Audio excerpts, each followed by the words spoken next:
हमारे गांव में एक ब्राह्मण रहते हैं जिनका नाम दुर्जन सिंह है। दुर्जन सिंह को लोग दुर्जन जी कहकर बुलाते हैं। उनके घर से कुछ दूरी पर एक खेत था। उस खेत में एक बहुत बड़ा बरगद का पेड़ था। वह बरगद का पेड़ बहुत पुराना था। कुछ समय के बाद उन्होंने उस खेत पर घर बनाने की सोची। पहले वाला घर बहुत छोटा होने की वजह से उन्होंने खेत पर घर बनाने की सोची। उन्होंने उस बरगद के पेड़ को काटवाया और अपना घर बनवा लिया। कुछ दिन तो ठीक ठाक चला, पर कुछ दिन बाद दुर्जन जी बड़े परेशान रहने लगे। वह कभी पूजा करते और कभी नहीं। तो उनकी बीवी ने उनके बदले स्वभाव को देखकर पूछा कि तुम आजकल पूजा नहीं करते हो और आजकल बदले बदले से रहते हो, कभी बच्चों को डांटते रहते हो, तुम्हें हुआ क्या है?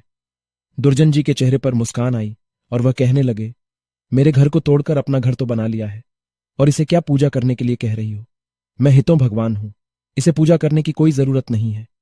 वो कभी दांत मिसते, कभी बड़े प्यार से बोलते, कभी आंखें लाल तो कभी सही हो जाते। उनकी बीवी के शक हो गए कि जरूर किसी का साया है और वो बातें ऐसे नहीं करते हैं जैसे कि उनके अंदर से दो लोग बोल रहे हों। तब उनकी बीवी ने उनको बिठाकर हनुमान चालीसा पढ़ने लगी।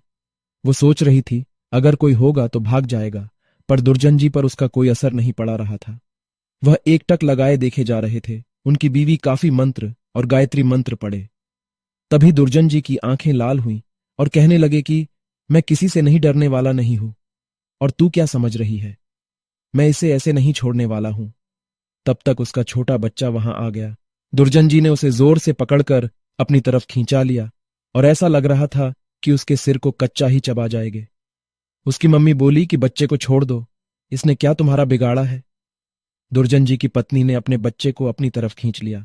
उसने फिर पूछा, तुम कौन हो और मेरे पति के अंदर क्यों आए हो? आप हमसे क्या चाहते हो? आप हो कौन? तब उसने कहा कि अगर अपना भला चाहती हो तो बरगद के पेड़ लगाओ, जितना भी हो सके पेड़ लगाओ, फिर मैं बताऊंगा कि मैं कौन हूं और फिर मैं चला जाऊंगा। तब दुर्जन जी की बीवी ने 101 पेड़ बरगद के लगाए।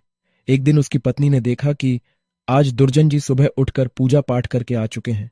तब दुर्जन जी के अंदर जो साया था उसने बोला, मैं तुम्हारे पति को आज छोड़ के जा रहा हूं। तुम सदा सुखी रहो, तुम्हारे आचार विचार बहुत अच्छे हैं। मैं ब्रह्मम राक्षस हूं। वैसे मैं किसी को नहीं छोड़ता और न ही किसी से डरता हूं।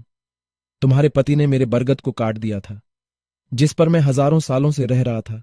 मुझे गुस्सा तो आया, पर मैं तुम्हारी अच्छाई के कारण मैंने इन्हें छोड़कर जा रहा हूं। तुम्हारे पति को छोड़कर तब दुर्जन जी अचानक सही हो गए। तब दुर्जन जी की बीवी की आंखों से आंसू निकल आए। तो दोस्तों, अगर बुरे के साथ अगर तुम अच्छा करोगे तो एक दिन वह भी अच्छा हो जाता है।